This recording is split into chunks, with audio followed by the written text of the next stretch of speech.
bom rèn mô si thấy na hụi hồng nung in man thấy na tên hồng nô mô lung sim to dây than em buộc rèn mô xiên mang xiang cô khel ken na gel na ap khel ken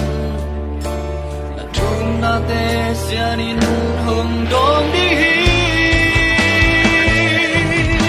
lung la ken to qua và o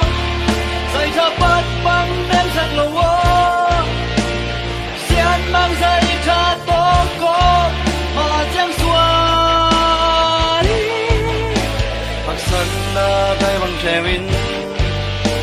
dừng đi tha không giọt dẻo đi nôm na sun ni ne không tan đi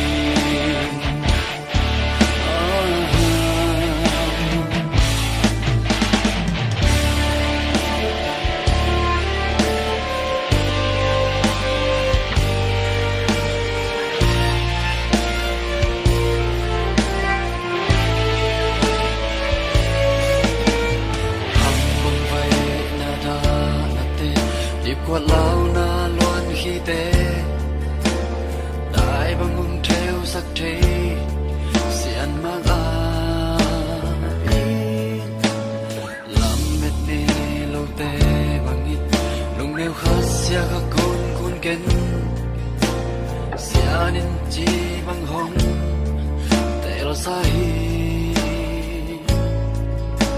nuôi quay na được xia in dạy tha thác toang làm thật to dẫu tôi tha hát in mà chẳng xóa đi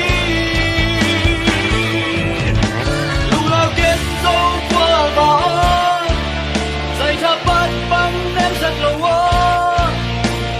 xiên mang dạy tha to có mà chẳng xóa đi hạc sân ở đây bằng thề in riêng đi tha không xong dẻo đi ôm na sun nê nê không tan đi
dinh đi thác ôm suốt đi ngã